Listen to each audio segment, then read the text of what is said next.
The blood-red sun cast long shadows across the dusty plains of Sweetwater County, Wyoming Territory, as Abigail Harper clutched her swollen, tear-stained face with trembling hands. The year was 1876, and as the cruel August heat beat down upon her slender shoulders, she felt as though her entire world had collapsed. Before her lay 3 small graves, freshly dug, the earth still moist despite the scorching temperature. Behind her, a weathered farmhouse stood in desperate need of repair, while inside, 3 small children, her remaining treasures, waited, unaware that their father would never return. "Mama," a small voice called from the porch. 6-year-old Emma stood barefoot, her cotton dress dusty at the hem. "Mama, when's Pa coming home?" Abigail wiped her tears with the back of her hand and summoned a brave smile. "Go back inside, sweetheart. Look after your brothers." As Emma reluctantly retreated, Abigail turned back to the old stone well where she'd come to hide her grief. Her husband Thomas had been gone 3 weeks now, caught in the crossfire of a bank robbery in town. Along with him, she'd buried her twin brothers who'd come west to help with the harvest, all 3 men cut down on what should have been an ordinary trip for supplies. Abigail lowered the bucket into the well, the rope rough against her raw palms. How would she manage the farm? How would she feed her children? The summer harvest was ready, but she couldn't bring it in alone.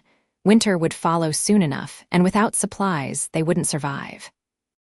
She had no family left, no money to hire help, and neighbors were scattered miles apart across the territory. Lost in despair, she didn't hear the approaching hoofbeats until the rider's shadow fell across her. Startled, she looked up, her hand instinctively reaching for the small revolver hidden in the folds of her skirt. Thomas had insisted she learn to use it, though she'd never had cause. The stranger sat tall in his saddle, the brim of his hat pulled low against the setting sun. Dust coated his denim pants and the leather of his vest. A weathered face gazed down at her, lined from years under the harsh western sun, but his eyes were kind beneath the shadow of his hat. "Madam," he said, his voice deep but gentle, "your young one flagged me down from the road." Said her mama was crying by the well. Abigail quickly wiped her face, embarrassed to be caught in such a vulnerable state. "We're fine, sir. Just having a difficult day." The stranger dismounted, his movements fluid despite his tall frame. He secured his horse to a nearby post and approached slowly, respectfully keeping his distance. "Name's Quincy Reed," he said, removing his hat. "Was passing through to Laramie when I saw the little girl. Thought perhaps you might need assistance." "Thank you, mister." "Reed, but we'll manage," Abigail replied, summoning what dignity she could.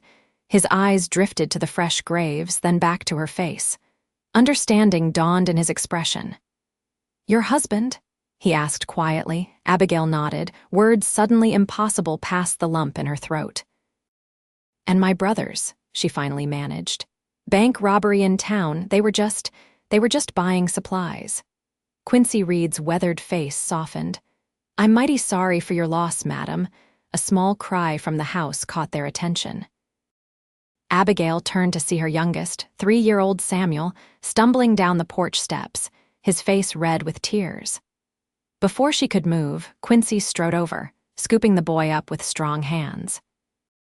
"Hey there, little man," he said, his voice gentler than Abigail would have expected from such a rugged man. "What's troubling you?" "Hungry," Samuel whimpered, burying his face against the stranger's shoulder without hesitation. Abigail felt shame wash over her. She'd been so consumed by grief that she'd neglected the evening meal. "I should get supper started," she murmured, gathering her skirts to head toward the house. Quincy looked at the dimming sky, then back to her face. "Madam, forgive my forwardness, but I've been on the trail a while. I'm handy with chores and good with a cook fire. If you'd permit me, I'd be glad to help with supper and perhaps take a look at that loose board on your porch before I continue on my way." Something in his manner, respectful but confident, reminded her of Thomas. Abigail hesitated only briefly before nodding. 3 hungry children and acres of unharvested wheat waited. Pride was a luxury she could no longer afford. "That's very kind. Thank you, Mr. Reed." As they walked toward the house, Samuel still in Quincy's arms, the cowboy glanced back at the graves, then to the vast fields beyond. "You planning to bring in that harvest alone?" he asked, his tone carefully neutral. Abigail's shoulders stiffened. "I'll manage somehow. We've faced hard times before." Quincy stopped walking, causing her to turn and face him. In the dying light, his expression was solemn but determined. "You'll never raise those kids alone again," the cowboy told the woman crying by the well. "Not while there's still breath in my body." Abigail stared at him, this stranger who had appeared when her need was greatest. "You don't know me, Mr. Reed. You don't know what you're offering." "I know enough," he replied simply. "I know what it is to lose everything. I know what it is to be alone." He shifted Samuel to his other arm. "I'm passing through to my brother's ranch near Laramie. Was planning to winter there, maybe take on some work. But I reckon he won't miss me for a few weeks while I help bring in your harvest." Abigail wanted to refuse, to insist she could manage on her own. But as Emma and 5-year-old James appeared in the doorway, their small faces pinched with hunger and confusion, she knew she couldn't let pride cost her children their future. "We can't pay you," she said quietly. Quincy's weathered face broke into a gentle smile. "Room and board will do just fine, Mrs. Harper," she supplied. "Abigail Harper." "Mrs. Harper," he repeated, as if testing the name. "Now, how about I get that supper started while you tend to these little ones?" As they entered the modest farmhouse, Abigail felt the weight on her shoulders shift ever so slightly. One meal, one night's rest. That's all she would allow herself to hope for now. Tomorrow's troubles would come soon enough. Quincy Reed proved himself surprisingly capable in the kitchen. With practiced efficiency, he prepared a simple but hearty stew from the meager supplies in Abigail's pantry, even producing a small package of coffee from his saddlebag, a luxury she hadn't tasted in months. While the stew simmered, he fixed the loose porch board, checked the perimeter of the property, and brought in fresh water from the well. All without being asked, without drawing attention to his efforts. By the time they gathered around the worn oak table for the evening meal, Abigail found herself watching him with cautious curiosity. As they ate, Emma boldly asked, "Are you a real cowboy, Mr. Reed?" Quincy smiled, the expression transforming his weathered face. "I've been many things in my time, Miss Emma. Cowhand, trail guide, cavalry scout. These days, I'm just a man looking for his place in the world." "Like Pa was looking for gold?" James asked, his voice still carrying the childish lisp he hadn't yet outgrown. Abigail tensed. "James, that's enough questions for our guest." But Quincy just shook his head. "No, it's all right. Not looking for gold, son. That kind of fever leads men astray. I'm looking for something steadier. Good land, honest work." "Our land is good," Emma declared proudly. "Pa always said so." "I can see that," Quincy agreed, his eyes meeting Abigail's across the table. "Your pa was a wise man."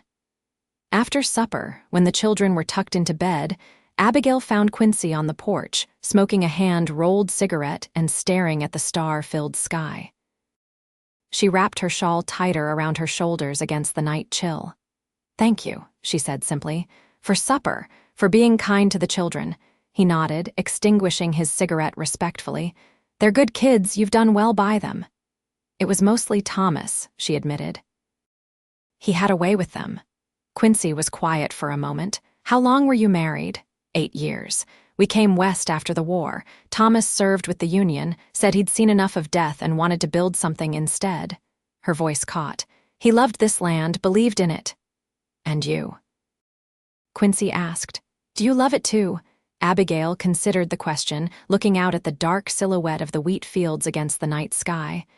"I love what it meant to Thomas, what it could mean for our children, a place of their own." "That's worth fighting for," Quincy said quietly. "Yes," she agreed, "but I'm not sure how to fight this battle." "One day at a time," he answered. "Tomorrow we'll start with the harvest." "Mr. Reed, Quincy," he corrected gently. "Quincy," she amended. "I appreciate your offer, truly." but I can't accept charity, and I can't pay you what your labor is worth.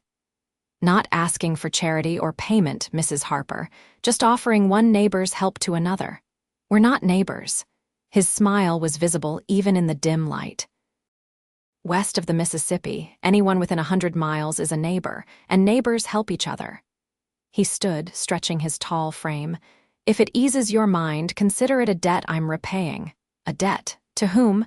To a family that helped me once when I had nothing. His voice grew distant. Lost my wife and daughter to fever back in '67. Wandered for months after, not caring if I lived or died. Found myself collapsed outside a farmhouse much like this one. Family took me in, nursed me back to health, reminded me what it was to be human again. Abigail's heart ached for him.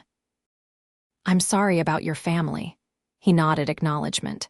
Point is, I never got to repay that kindness, so maybe this is my chance.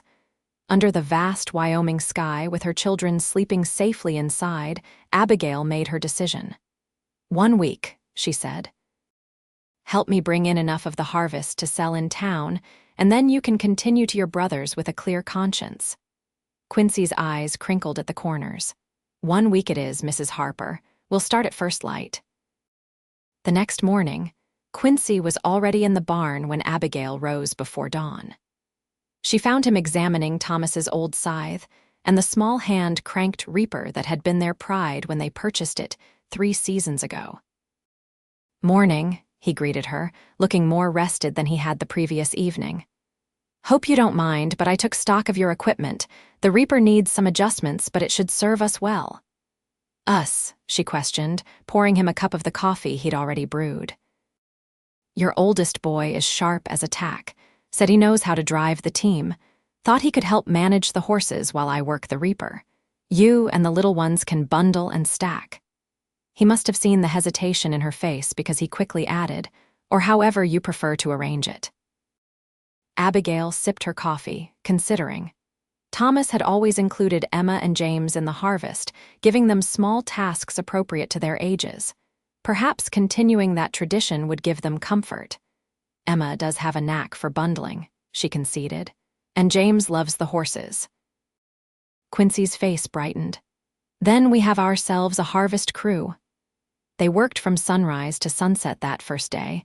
Quincy taught James how to guide the horses at a steady pace while he operated the reaper.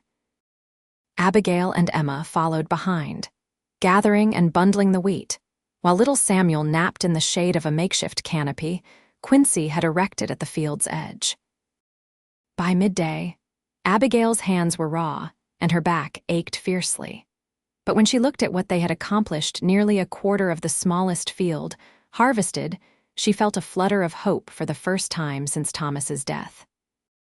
That evening, after the children were asleep, Abigail found Quincy repairing harnesses by lantern light in the barn.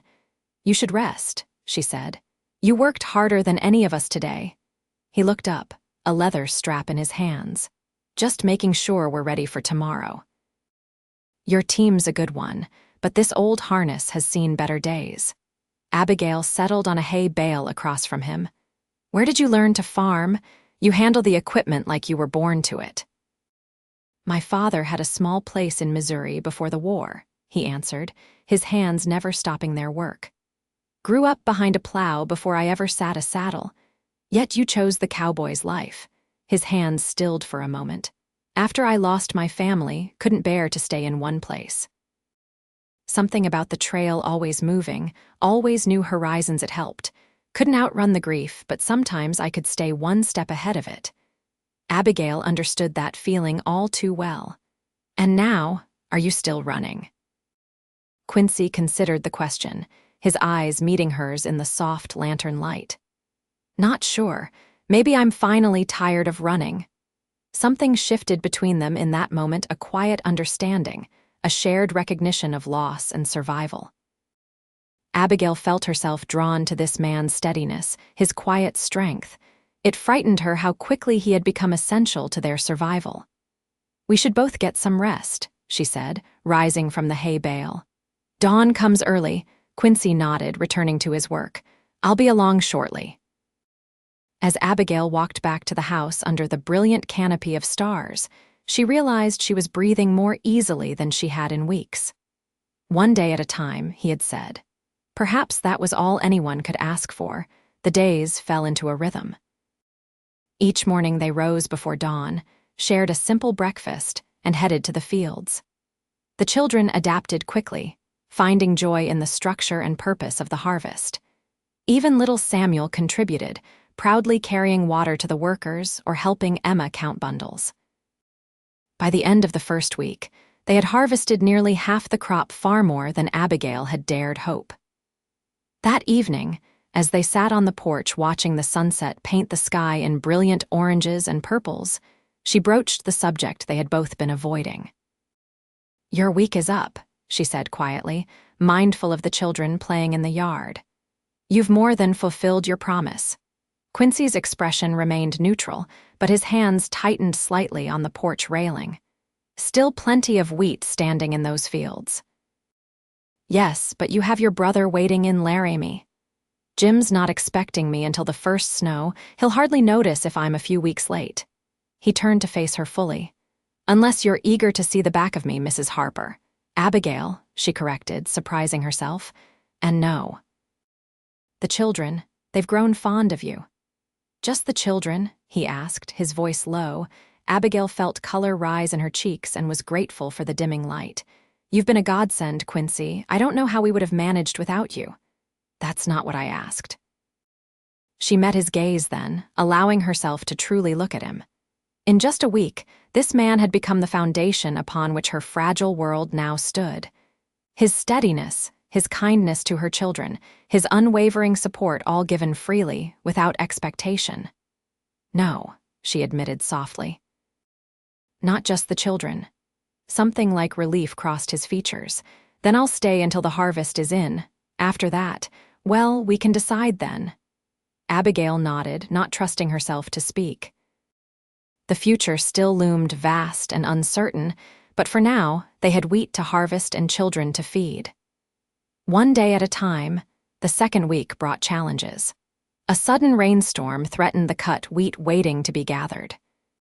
Quincy worked through the night, helping Abigail cover as much as they could with tarpaulins. They stood side by side in the downpour, shoulders touching as they struggled against the wind. When the storm finally passed near dawn, they were soaked to the skin, exhausted but triumphant. Most of the harvest had been saved. Without thinking, Abigail threw her arms around Quincy's neck in celebration. He froze for an instant before his arms encircled her waist, lifting her slightly in shared joy. "We did it," she laughed, rain dripping from her hair. "You did it," he corrected, setting her gently back on her feet but not releasing her. "You're stronger than you know, Abigail Harper." Their faces were close, breath mingling in the cool morning air. For a moment, Abigail thought he might kiss her, and more surprising still, she wanted him to. But he stepped back respectfully, though his eyes never left hers. "We should get you warm and dry," he said, his voice rougher than usual. "Can't have you catching cold with half the harvest still waiting." The almost moment lingered between them as they walked back to the house, a new awareness that neither was ready to address. The days that followed brought more than agricultural labor. When James developed a fever, Quincy rode 15 miles to fetch the doctor, then sat up all night with Abigail, helping bathe the boy's forehead with cool cloths until the fever broke. When Emma's favorite doll lost an arm, he carefully sewed it back on with leather-working skills learned on the trail. When Samuel had nightmares, crying for the father he was already starting to forget, it was Quincy who carried him to the porch and pointed out constellations until the boy fell asleep against his chest. In 1,000 small ways, he wove himself into the fabric of their lives, filling spaces Abigail hadn't even realized were empty. And in quiet moments passing tools in the barn, reaching for the same cup at breakfast, catching each other's eye over a child's head, something deeper grew between them. By the third week, as the last of the wheat was being harvested, Abigail could no longer deny what was happening. She was falling in love with Quincy Reed. The realization terrified her. It was too soon after Thomas, too fast, too uncertain. Quincy had never spoken of staying beyond the harvest, and she had her children to consider. What if she opened her heart only to watch him ride away? What if he grew restless, as he had after losing his own family? What if this was merely gratitude on her part, not true affection? She began to create distance, rising earlier to avoid breakfast together, sending the children to help him while she worked alone, retiring to bed as soon as the evening meal was cleared. If Quincy noticed the change, he said nothing, continuing his steady work and gentle interactions with the children. The final day of harvest arrived, bringing with it a sense of accomplishment and dread. The wheat stood in golden stacks across the fields, ready to be taken to town for sale. Abigail had calculated that it would bring enough to see them through the winter and provide seed for spring planting. Quincy had helped her achieve what had seemed impossible just weeks ago, and now, she presumed, he would leave. That evening, after the children were asleep, Quincy found her at the same well where they had first met. The harvest moon hung low in the sky, casting everything in silver light. "Wheat's all in," he said, leaning against the stone wall of the well. "You'll get a good price in town tomorrow." "Thanks to you," she acknowledged, unable to meet his eyes. "Thanks to all of us. Those kids of yours worked harder than men twice their age." Pride swelled in her chest. "They're resilient, like their father." "Like their mother," Quincy corrected gently. Silence stretched between them, filled with unspoken questions. Finally, Abigail gathered her courage. "Will you leave for Laramie tomorrow?" Quincy shifted, his boots scuffing the dirt. "That depends." "On what?" "On whether there's reason for me to stay." Abigail's heart thundered in her chest. "The harvest is complete. We won't need help again until spring planting." "I'm not talking about the harvest, Abigail." He moved closer, close enough that she could feel the warmth radiating from him in the cool evening air. "These past weeks. I've come to care for you, for your children, more than I thought possible." She kept her eyes fixed on the ground. "You promised to help with the harvest. You fulfilled that promise admirably." "Look at me," he said softly. When she raised her eyes to his, he continued, "I made another promise that first night. Do you remember?" Abigail nodded, the words echoing in her memory. "You said I'd never raise these kids alone again." "I meant it." His voice was steady, certain. "If you'll have me, Quincy." Her voice caught. "It's too soon. Thomas has been gone barely a month." "I know." He reached for her hand, his touch gentle. "I'm not asking to replace Thomas. No one could. I'm not asking for anything you're not ready to give, just a chance to stay, to help. To see if what I'm feeling, what I hope you're feeling too, might grow into something lasting." Tears blurred her vision. "The children love you and need a father. I'm not claiming that right, but I'd like the chance to earn it." Abigail thought of the graves on the hill, of Thomas's dreams for this land, of the children sleeping peacefully inside, no longer haunted by hunger and uncertainty. "What if you grow restless again?" she asked, voicing her deepest fear. "What if the open trail calls to you?" Quincy's hands framed her face with infinite tenderness. "Abigail Harper, I've spent 9 years running from grief. In 3 weeks with you and those children, I've found more peace than in all those wandering years. There's nothing out there I want more than what's right here." The sincerity in his eyes broke something open inside her, a door she had thought permanently closed. Slowly, hesitantly, she leaned forward until her forehead rested against his chest. His arms came around her, strong and secure. "Stay," she whispered against his shirt. "Not forever. Not yet. But stay through winter. Let us learn each other. Let the children know you better."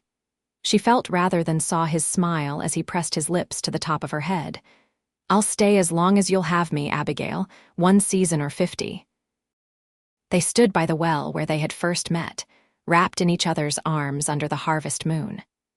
No promises beyond the changing of seasons, but hope long dormant bloomed between them like the first flowers of spring.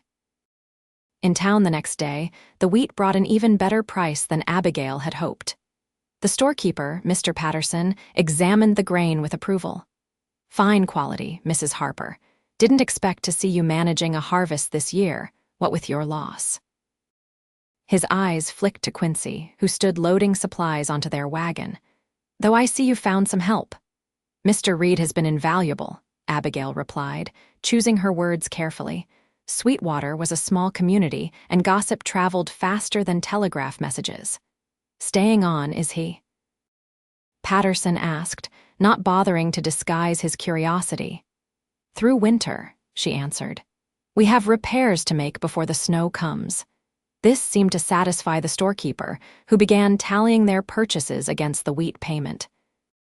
Abigail selected essentials: first flour, sugar, coffee, ammunition, before allowing herself the luxury of fabric for new winter clothes for the children, and a small bag of peppermint sticks that would bring smiles to their faces. As they loaded the last of the supplies, Sheriff Donovan approached the wagon. He tipped his hat to Abigail. "Mrs. Harper, good to see you in town. Been meaning to ride out to check on you and the little ones."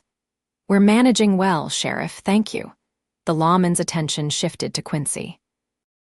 "Don't believe we've met. Sheriff Donovan." "Quincy Reed," Quincy replied, extending his hand. "Been helping Mrs. Harper with her harvest."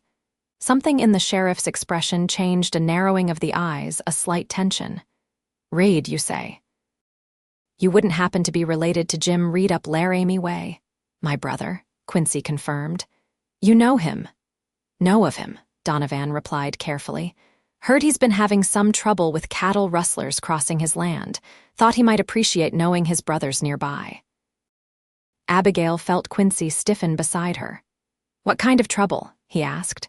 "Nothing he can't handle, I'm sure," the sheriff said smoothly. "Just thought you might want to know."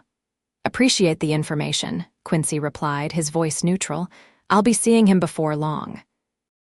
The sheriff nodded, tipped his hat again to Abigail, and continued his rounds. As they climbed onto the wagon seat, Abigail couldn't help noticing the new tension in Quincy's shoulders. "Is something wrong?" she asked as they headed out of town. Quincy's hands were tight on the reins. "Jim's not one to have trouble he can't handle. If the sheriff's heard about it all the way down here, it must be serious." "You're worried about him," he nodded. "Jim's the only family I have left. After I lost Sarah and the baby, he's the one who kept me from putting a bullet in my head." The stark admission hung in the air between them. Abigail placed her hand on his arm. "You should go to him." Quincy looked at her sharply. "I said I'd stay." "And you will," she assured him. "But first, you should check on your brother. Make sure he's all right." He was quiet for several miles, considering. It would take a week, maybe 10 days, round trip. "We'll manage," Abigail said, though the thought of his absence, even temporary, created a hollow feeling in her chest. "The children and I can start on the smaller repairs." "You've shown James how to mend fences, and Emma's already talking about where to plant the kitchen garden come spring." A ghost of a smile touched Quincy's lips. "That girl has definite opinions about where the carrots belong." "Indeed she does," Abigail agreed, relieved to see some of the tension leave his face. "Go see your brother, make sure he's safe, then come back to us." Quincy's hand covered hers where it rested on his arm. "I will come back, Abigail, you have my word." 3 days later, Quincy prepared for the journey to Laramie. The children watched with solemn faces as he packed his saddlebags and checked his rifle. "Will you be gone long?" Emma asked, helping him fold a spare shirt. "Just long enough to make sure my brother is safe," Quincy assured her. "Then I'll be back to help with those repairs we talked about." "Promise." James's small face was pinched with worry. In the short time they had known him, Quincy had become a fixed point in their uncertain world. Quincy knelt to the boy's level. "I promise, James." "I've never broken my word, and I won't start with you." Samuel, too young to fully understand, simply wrapped his arms around Quincy's neck when it was time for goodbyes. "Bring candy," he requested solemnly. Quincy laughed, the sound warming Abigail's heart. "I'll see what I can do, little man." When it was her turn to say goodbye, Abigail found herself at a loss for words. They stood by his horse, slightly apart from the children. "Be careful," she finally said. "The trails aren't always safe." "I've ridden worse," he assured her. Should reach Jim's place in 3 days if the weather holds.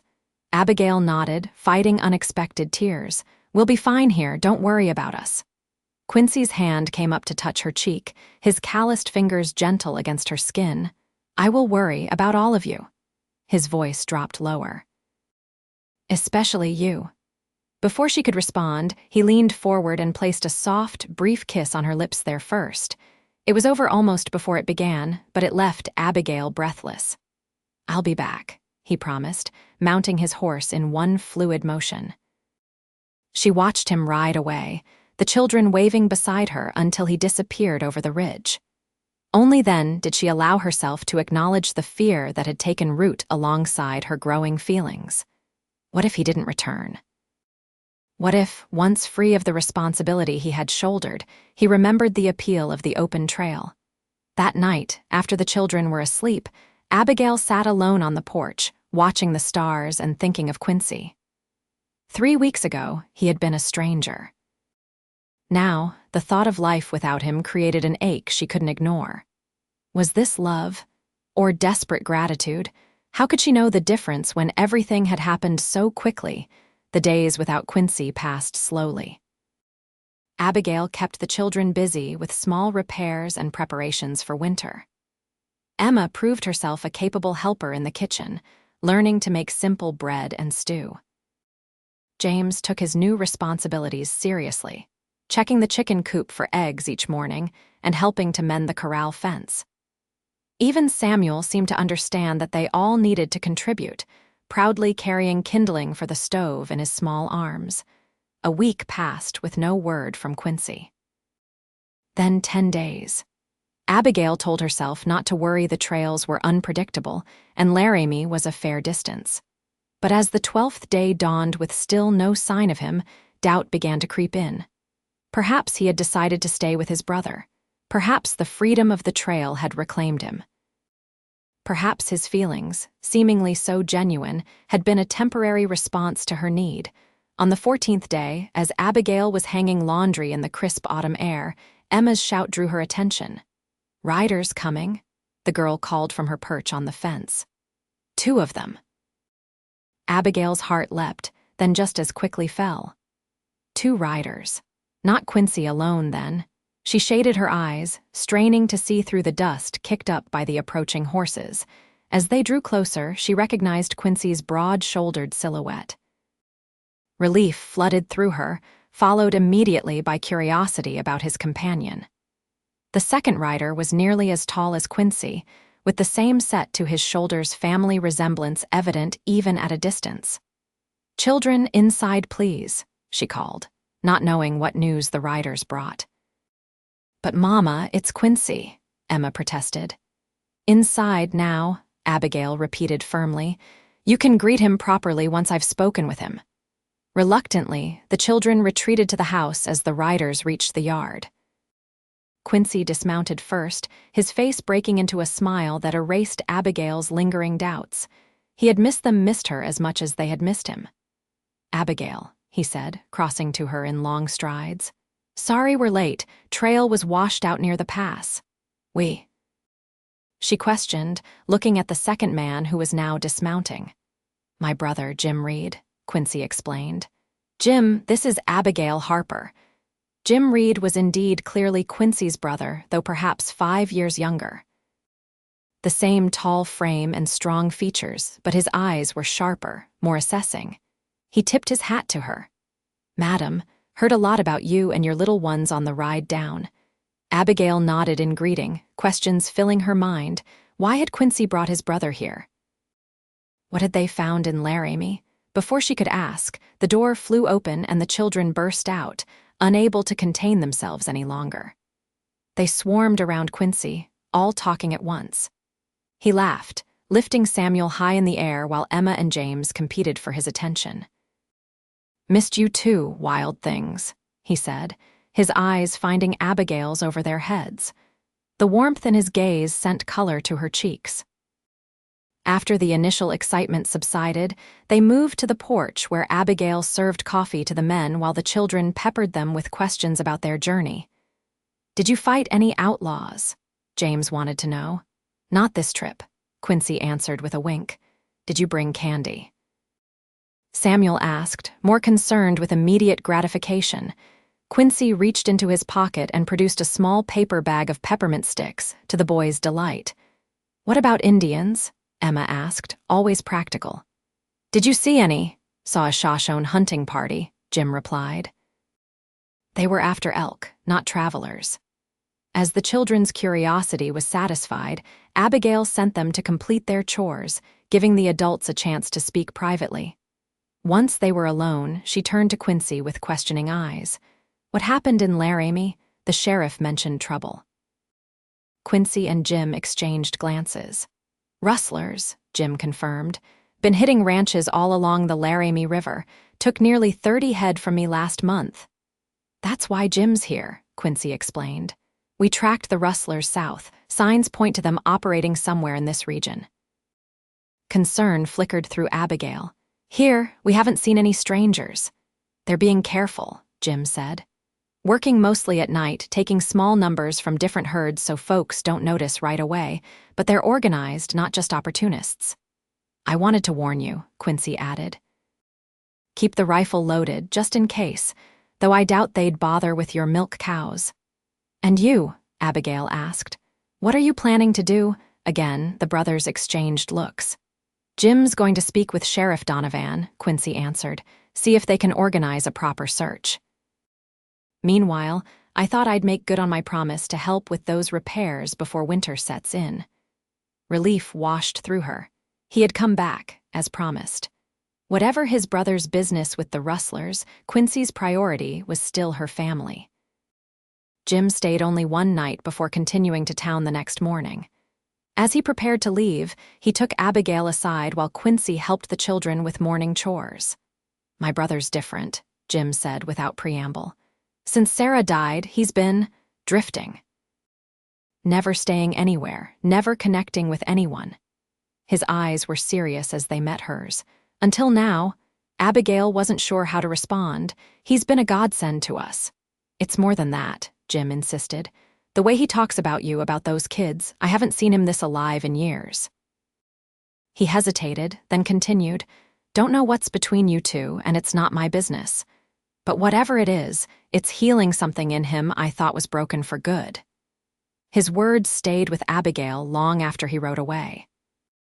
That night, after the children were asleep, she found Quincy on the porch, much as she had that first evening. The autumn air had turned colder, and he had built a small fire in the yard, its light casting dancing shadows. "Your brother seems like a good man," she said, settling beside him on the porch step. "The best," Quincy agreed. "Steadier than me, always knew what he wanted." "And what do you want, Quincy Reed?" The question slipped out before she could reconsider. He was quiet for a long moment, watching the flames. "Used to think I didn't know. Used to think that's why I kept moving, searching for something I couldn't name." He turned to face her, his expression open and vulnerable in the firelight. "But I think maybe I was just afraid to want anything at all, afraid to lose it again like I lost Sarah and our daughter." Abigail's heart ached for him. "And now I know exactly what I want." His voice was low, certain. "I want mornings with flour on your hands and that little frown you get when you're concentrating. I want afternoons teaching James to ride and evenings listening to Emma raid from her primer. I want to hear Samuel laugh when I toss him in the air." He reached for her hand, entwining their fingers. "I want you, Abigail Harper, not just for the winter, for all the seasons to come." Tears filled her eyes at the simple beauty of his declaration.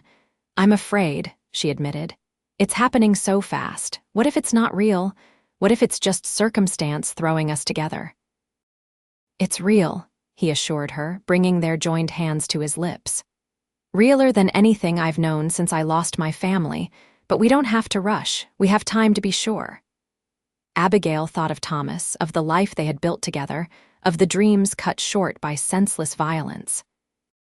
She thought of the weeks since his death, the despair, the fear, the unexpected hope brought by the man beside her. "I think," she said slowly, "that Thomas would want me to be happy, to make a good life for our children." "He sounds like a wise man," Quincy replied softly. He was. She squeezed his hand. "As are you." They sat in comfortable silence, watching the fire burn low. Eventually, Abigail rested her head against Quincy's shoulder, allowing herself to imagine a future where this comfort, this steadiness, might be a constant in their lives. "Stay," she whispered, echoing his promise to her that first night. "Not just through winter. Stay and help me raise these children. Stay and see if what's growing between us can become something lasting." Quincy's arm came around her shoulders, drawing her closer. "I'm not going anywhere, Abigail. Not unless you send me away."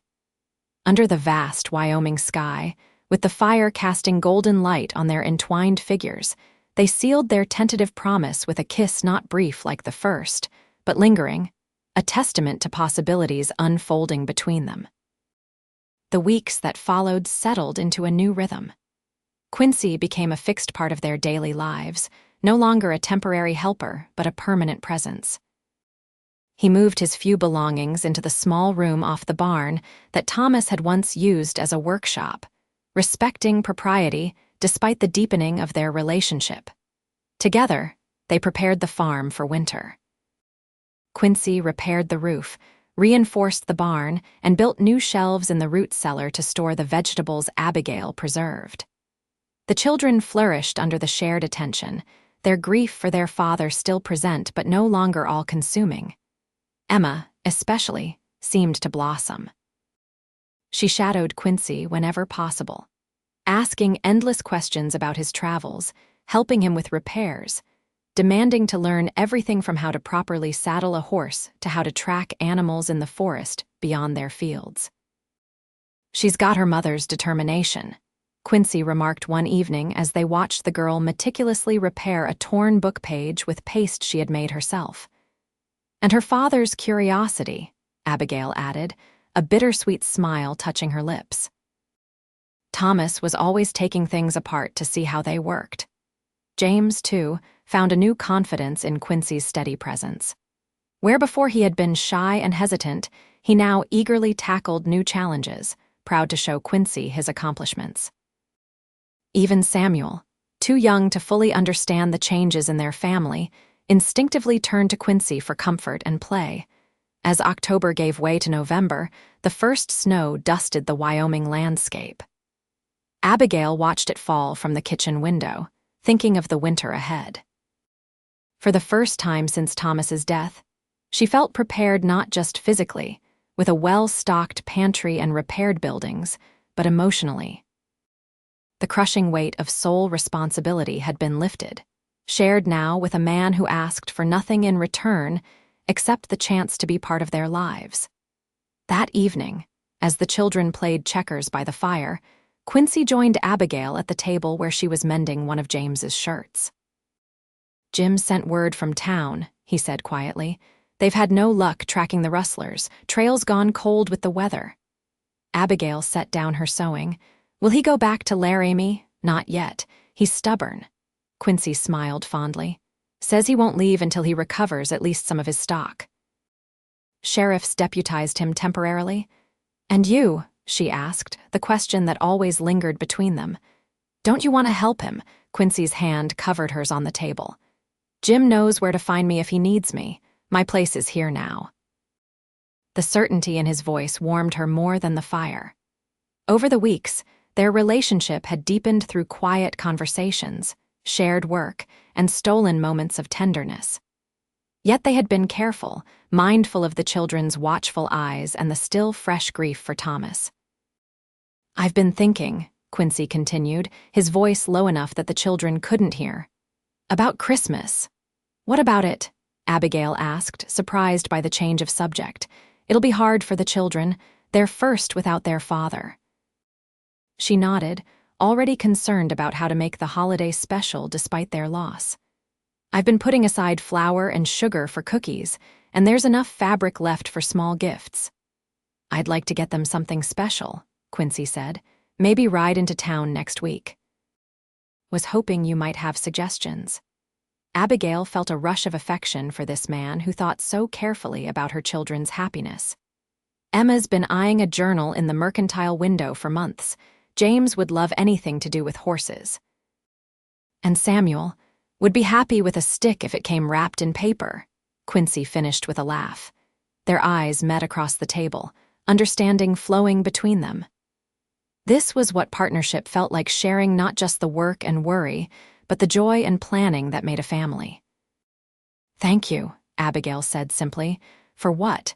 "For making me believe in Christmas again, for making me believe in possibilities." Quincy's thumb traced circles on the back of her hand. "Plenty of possibilities ahead of us, Abigail Harper." The first real blizzard hit 2 days later. Howling wind driving snow against the windows and piling drifts against the doors. Quincy had anticipated the storm, moving the livestock into the barn and ensuring plenty of firewood was stacked by the house. They were well prepared, but the ferocity of the storm still took them by surprise. As night fell and the temperature plummeted, Abigail tucked the children into bed with extra blankets and hot bricks wrapped in flannel at their feet. The old farmhouse, despite Quincy's repairs, still allowed drafts to seep through cracks and corners. "Will the animals be all right?" Emma asked as Abigail kissed her goodnight. "Quincy made sure they're safe and warm in the barn," Abigail assured her. "Try to sleep now. The storm will pass by morning." But as Abigail returned to the main room, she wasn't so certain. The wind had intensified, rattling the windows and sending occasional gusts down the chimney that caused the fire to sputter.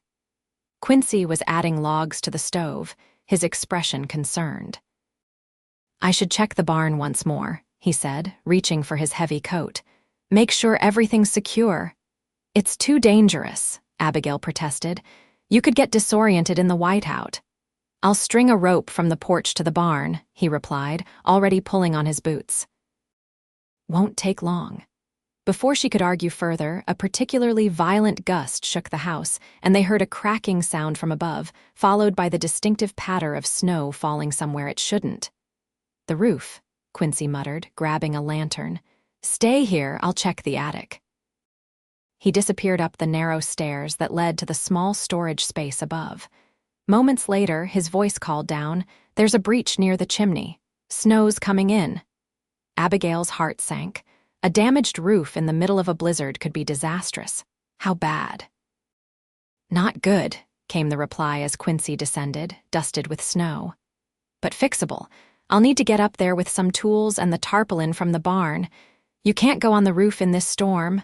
Abigail's voice rose in alarm. "It's suicide." Quincy's face was grim but determined.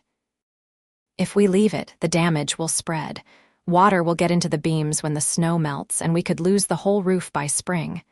She knew he was right, but fear clutched at her heart. "Then I'm coming with you to the barn." "Abigail, the children are asleep. I'll be quick." She was already reaching for her coat and scarf. "You'll need someone to hold the lantern while you gather supplies." Quincy recognized the determination in her eyes, the same fierce protectiveness that had kept her family alive through loss and hardship. He nodded, helping her wrap a scarf around her face until only her eyes were visible.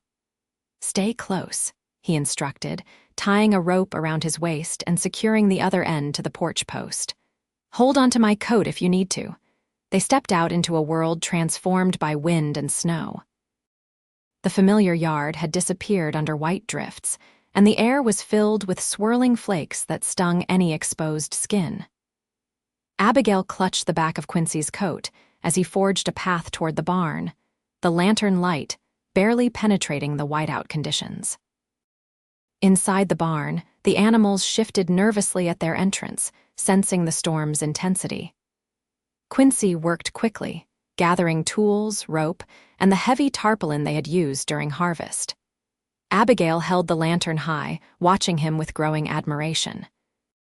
This man had faced the wilderness, faced loss, faced his own demons, and still had the courage to climb onto a roof in a blizzard to protect her family. The thought struck her with sudden clarity. That's what they had become her, the children and Quincy. A family bound not by blood or legal ties, but by choice and circumstance and growing love. "Ready?" Quincy asked, his arms full of supplies.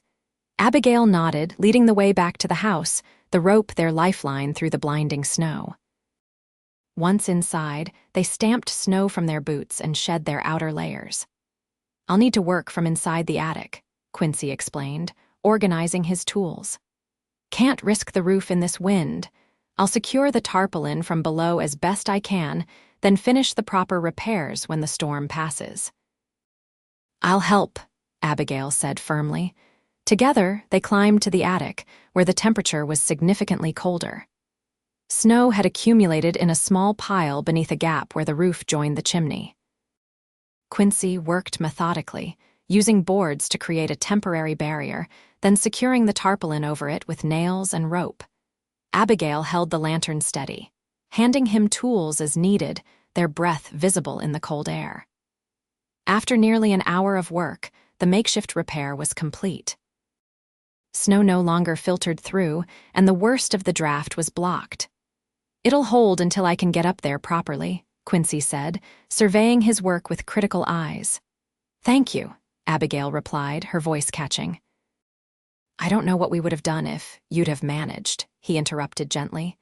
"You always do, but you don't have to anymore. Not alone." In the dim lantern light, with snow howling outside and the house creaking around them, Abigail made a decision. She set the lantern down on a trunk and stepped closer to Quincy, her eyes never leaving his. "I love you," she said simply, the words she had been holding back for weeks finally breaking free. "I think I've loved you since you promised those first night that I wouldn't have to raise my children alone." Quincy's breath caught audibly. His hands, still cold from their work, came up to frame her face with exquisite gentleness. "Abigail Harper," he said, his voice rough with emotion, "I have loved you since I saw you crying by that well, too proud to ask for help but too strong to give up." His thumbs brushed her cheekbones. "I will love you for all the days I have left on this earth, if you'll let me." She answered him not with words, but by rising on tiptoe to press her lips to his. Unlike their previous kisses tentative, questioning this one held certainty and promise. His arms encircled her waist, drawing her closer as the storm raged outside, powerless against the warmth they created together.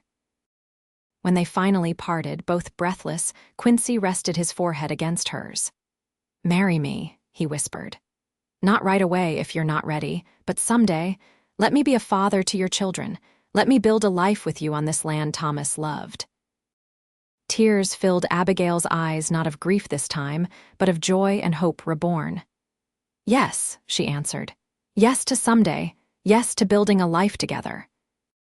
They sealed their promise with another kiss, there in the cold attic with the storm as their witness, before descending to the warmth below, hands entwined, hearts aligned. Morning brought clear skies and a transformed landscape. Snow blanketed everything in pristine white, drifts reaching the windowsills in places. The storm had passed, but its effects would linger for days. The children were ecstatic, pressing their faces to the frosted glass and begging to go outside. After breakfast, Quincy helped bundle them in layers of clothing before leading them into the winter wonderland the storm had created. Abigail watched from the porch as he showed them how to make snow angels, built a fort with James, and lifted Samuel high to place stones for a snowman's eyes. Emma sidled up beside her on the porch, her cheeks pink with cold. "Mama," she said hesitantly, "is Quincy going to be our new pa?" Abigail's heart skipped. She had planned to wait before discussing her and Quincy's decision with the children, wanting to give them time. But Emma, perceptive beyond her years, had sensed the shift. "Would that make you sad?" Abigail asked carefully. "If someday Quincy became part of our family that way?" Emma considered the question with serious eyes, watching as Quincy let Samuel climb onto his shoulders to place a hat on the snowman. "Pa wouldn't want us to be alone," she finally said. "He always said family was the most important thing." "Yes, he did," Abigail agreed, tears pricking her eyes at the memory. "And Quincy makes you smile again," Emma continued, her young face wise. "I think Pa would like that."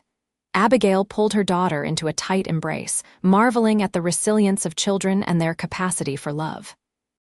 "Your father will always be part of our family," she promised. Nothing can change that. But yes, someday, I think Quincy might become part of our family too.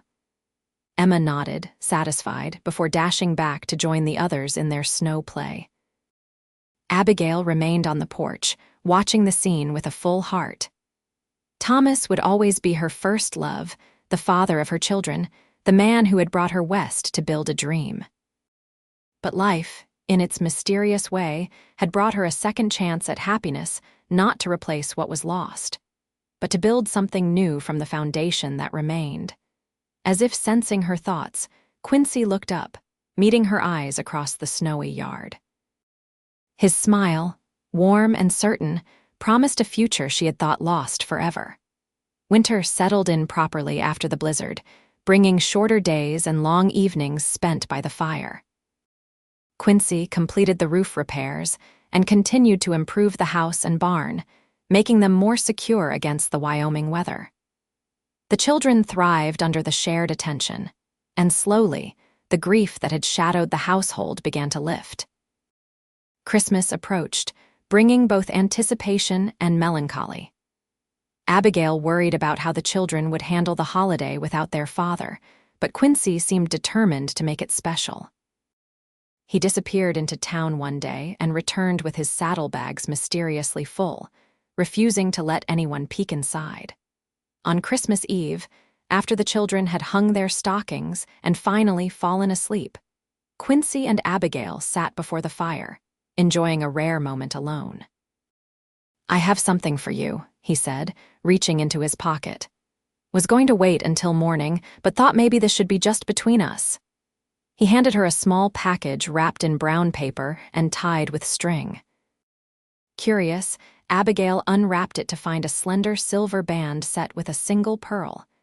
"It was my mother's," Quincy explained, watching her face. "Jim kept it for me all these years. I wrote and asked him to bring it when he came." Abigail cradled the ring in her palm, deeply moved by the gesture.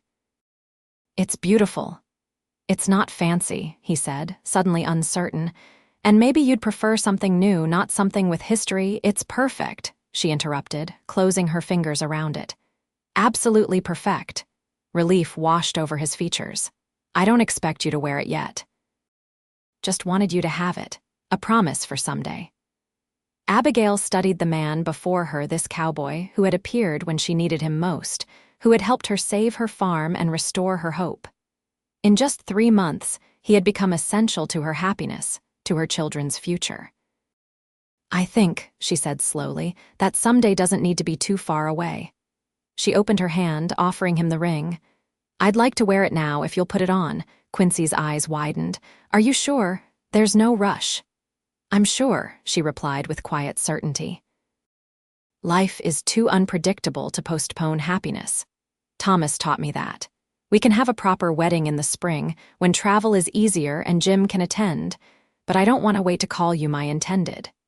With reverent hands, Quincy took the ring and slipped it onto her finger. It fit perfectly, as if it had been made for her. He raised her hand to his lips, pressing a kiss to her knuckles just above the silver band. "Mrs. Abigail Harper," he said softly, "you have made me the happiest man in Wyoming Territory." They sealed their engagement with a kiss that held all the promise of their shared future, the farm they would build together, the children they would raise, the love that had found them both when they least expected it. Christmas morning dawned clear and cold. The children woke early, as children do on Christmas, their excitement temporarily overshadowing any sadness at their father's absence. Quincy had placed small gifts in each stocking, carved wooden animals for Samuel, a miniature leather saddle for James's toy horse, and a delicate silver bookmark for Emma's books. But the real surprise awaited outside. After breakfast, Quincy suggested they all bundle up for a special Christmas surprise. Intrigued, the children hurried into their coats and mittens, practically bouncing with anticipation. In the barn, hidden in a stall the children rarely entered, waited a small colt with a red ribbon tied around his neck. James's eyes grew enormous at the sight. Is he ours?" the boy whispered, hardly daring to believe. "He's yours," Quincy confirmed, resting a hand on James's shoulder. His name is Thunder, and he needs a boy to raise him proper." James approached the colt with wonder, reaching out a tentative hand to stroke its velvety nose. The animal nuzzled his palm, already accepting him. "I'll take care of him forever," James promised solemnly. "I'll be the best horse raiser in Wyoming." Emma received a fine leather journal with her initials tooled into the cover, while Samuel was delighted with a wooden train that Quincy had carved himself, complete with cars that could be coupled together. But the most precious gift, Abigail knew, was the joy that had returned to her children's eyes, the sense of security and possibility that Quincy had restored to their lives. As they walked back to the house, the children running ahead with their new treasures, Quincy took Abigail's hand, his thumb brushing over the pearl ring she now wore. "Happy?" he asked. She looked at her children, at the farm blanketed in pristine snow, at the man beside her who had changed everything. "More than I thought possible again," she answered honestly. "You've given us back our future, Quincy Reed." "You gave me back mine first," he replied, squeezing her hand. "When you let me stay that first night, you saved me as surely as if you'd pulled me from a river." As they reached the porch, Emma turned back, her keen eyes noticing their joined hands and the pearl that now adorned her mother's finger. A slow smile spread across her face. "Is Quincy going to be our pa now?" she asked directly, causing her brothers to stop and stare. Abigail exchanged a glance with Quincy before nodding. "In the spring, when the snow melts and the roads are clear, Quincy and I are going to be married, if that's all right with you three." James looked thoughtful. "Will we still remember our real pa?" Quincy knelt to the boy's level, his expression serious. "Your pa will always be your pa, James. Nothing can change that. He'll always be the man who loved you first, who built this farm for you, who taught you to be brave." He glanced at all three children. "I'm not trying to replace him, just hoping you might have room in your hearts for me too." "Like how I have room for Thunder and my old wooden horse?" James asked. Quincy smiled. "Exactly like that." Samuel, too young to fully understand, simply asked, "Will you still tell stories at bedtime?" "Every night," Quincy promised. All eyes turned to Emma, the oldest and most protective of her father's memory. She studied Quincy intently before declaring, "Pa would say yes. He always said Mama shouldn't be alone, and you make really good pancakes." Laughter broke the solemn moment, and as they filed into the house for Christmas dinner, Abigail felt Thomas's presence not as a shadow over their happiness, but as a blessing upon it. He had loved her enough to want her happiness above all else. She would honor his memory by embracing this second chance with her whole heart. Spring arrived in stages, first as a softening of the air, then as patches of muddy earth appearing through melting snow, and finally as tender green shoots pushing through the soil. With the changing season came preparations for both planting and a wedding. Jim Reed returned from Laramie as soon as the mountain passes cleared, bringing with him a small wagon of supplies and a proper wedding gift, a finely crafted rocking chair for the porch. The rustlers who had troubled the region had been caught trying to move a large herd across the border into Colorado, and most of the stolen cattle recovered. "Thinking of settling in these parts permanently," Jim told them one evening. "Spotted some unclaimed land about 10 miles east that would make fine grazing." "You'd leave your ranch in Laramie?" Quincy asked, surprised. Jim's eyes twinkled. "Ranch will be there. Hired a good foreman to run it, but seems to me my brother could use family nearby." He winked at the children. "Besides, someone's got to teach these young'uns how to fish properly." The wedding took place on the first truly warm day of May. Sheriff Donovan brought the circuit judge who happened to be in town, and neighbors from miles around gathered to witness the union. The Pattersons from the Mercantile, the Johnsons from the next farm over, even old Mrs. Whittaker, who rarely left her cabin these days, all came to celebrate not just a marriage, but a family's renewal. Abigail wore a simple dress of blue calico, new for the occasion, with wildflowers in her hair gathered by Emma that morning. The ceremony took place beside the well where she and Quincy had first met, now surrounded by early spring blooms. Emma stood proudly as her mother's attendant, while James and Samuel flanked Quincy, solemnly holding his hat as instructed. Jim served as best man, his usual gruff manner softened by the occasion. The judge spoke of commitment and partnership, of building a life together on the foundation of mutual respect and love. But it was the personal vows, spoken from the heart, that brought tears to every eye. "Abigail," Quincy said, his voice steady despite the emotion in his eyes, "when I found you by this well last summer, I was a man without purpose or home. You gave me both, along with the greatest gift a man could ask for a family to love and protect. I vow to honor the trust you've placed in me, to be a father to your children, to work beside you in all seasons, and to love you faithfully for all the days of my life." Abigail, her hands clasped in his, replied with equal certainty, "Quincy, you came to us when hope seemed lost. You reminded me that grief isn't the end of love, but the price we pay for having loved deeply. You helped me find the courage to love again." Her voice caught slightly.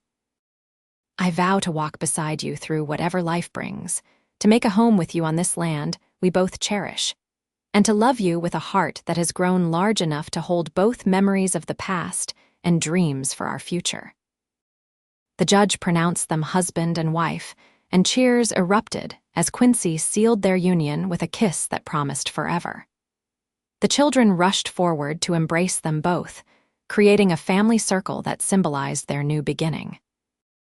The celebration continued well into the evening, with tables set up in the yard, food contributed by every guest, and music provided by the Johnson brothers on fiddle and banjo.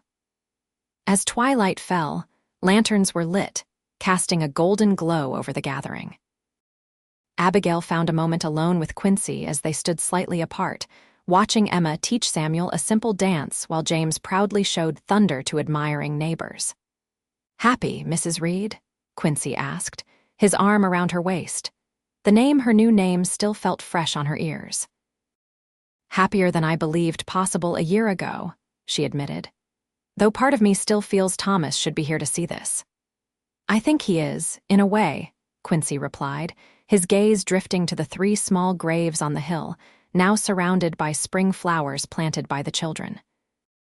"In the land he loved, in the children who carry his spirit, in the woman he chose to share his life with." He turned to face her fully. "I'll always honor what he built here, what you built together." Abigail leaned into his embrace, grateful for this man who understood that love didn't diminish with sharing, but expanded to encompass all the chapters of a life. "I believe you're right," she said softly. "And I believe he would be pleased to see his family thriving again."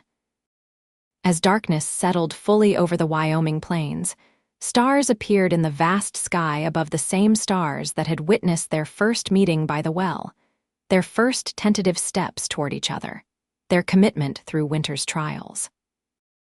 Now those stars blessed their union, and the future stretching before them, a future neither had dared imagine when fate first brought them together. "Mama, Quincy," Emma called, breaking their reverie. "Mr. Johnson says it's time for the wedding dance." Hand in hand, they rejoined the celebration, surrounded by friends, family, and the 3 children who had brought them together, 3 children who would never again be raised alone. 5 years later, Abigail Reed stood once more by the well that had witnessed so much of her life's journey. The farm around her had prospered beyond what she could have imagined on that desperate day, when Quincy first found her crying beside these stones. The old farmhouse had expanded to accommodate their growing family, a new wing added 2 years ago, when twins Alice and Adam joined their household. Quincy had built a proper bedroom for Emma, now 11 and insisting on privacy, while James at 10 and Samuel at 8 shared a room filled with books about horses and the West. The barn that had once housed only a milk cow and a few chickens now sheltered a respectable herd of cattle, 3 working horses, Thunder now fully grown and James's constant companion, and 2 new colts. Fields that had lain fallow during that difficult time now yielded abundant wheat, corn, and vegetables. Jim Reed had indeed settled nearby, establishing a successful ranch that complemented their farm. The brothers worked together often, and Jim had become a beloved uncle to all 5 children, particularly James, who showed a natural talent for ranching that Jim was eager to nurture. As Abigail drew water from the well, her gaze drifted to the far field where Quincy was teaching Emma to shoot a skill Thomas had insisted Abigail learn, and that she now agreed her daughter should master. Even at a distance, she could see the girl's concentration and Quincy's patient instruction. "Mama," Samuel called, running across the yard with a paper in his hand. "Look what I drew in school." Abigail examined the carefully rendered picture of their farm, complete with all family members, animals, and she noted with a smile the well prominently featured in the foreground. "It's beautiful, Samuel," she praised. "We should frame it for the parlor." The boy beamed before dashing off to show his masterpiece to Jim, who was approaching on horseback, likely returning from his morning rounds. Abigail set the water bucket aside and walked toward the house, where 1-year-old Alice and Adam were napping under the watchful eye of Mrs. Johnson, who came to help on busy days. The twins had been unexpected, a joyful surprise that had cemented the family bonds already forming. Quincy and Emma returned from their shooting lesson, the girl proudly announcing that she had hit the target 3 times in a row. "She's a natural," Quincy confirmed, his arm around Emma's shoulders.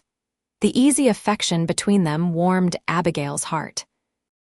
Though Emma still visited Thomas's grave each Sunday, leaving wildflowers and sometimes reading aloud from her favorite books, she had embraced Quincy as a second father with an open heart. As evening approached, the family gathered for supper, a noisy, joyful affair with 5 children, Jim joining them as he often did, and Quincy at the head of the table, his eyes frequently seeking Abigail's across the happy chaos.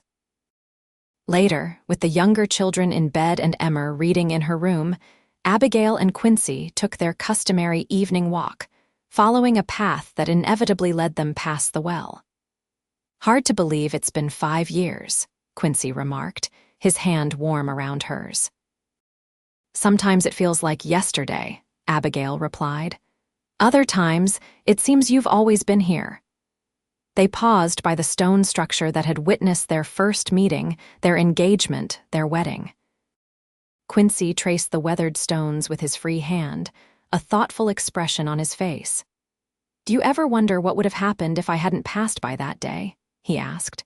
"If Emma hadn't flagged me down from the road?" Abigail considered the question. "I believe we would have survived somehow, but we wouldn't have thrived." She squeezed his hand. "You didn't just save the farm, Quincy. You saved our joy." He pulled her gently into his arms, his lips finding hers in a kiss that still held the wonder of new discovery, even after years of marriage. When they parted, his eyes reflected the starlight above. "Best detour I ever took," he murmured against her hair. As they walked back toward the house, their home, the well stood silent behind them, its purpose fulfilled. It had given water to sustain life, yes, but it had also given something rarer still, a second chance at love, a family rebuilt, a promise kept. "You'll never raise those kids alone again," the cowboy had told the woman crying by the well. And he had kept his word. Through seasons of planting and harvest, through winters and summers, through tears and laughter, through all the ordinary miracles that make a life worth living. Together, they had created something neither could have built alone, not just a prosperous farm or a comfortable home, but a family bound by choice as much as circumstance, by love freely given and gratefully received. In the vast Wyoming Territory, where distances could swallow dreams and hardships could break the strongest spirit, they had found in each other the courage to begin again. And that, Abigail Reed knew as she walked hand in hand with her husband toward their waiting home, was the greatest harvest of all.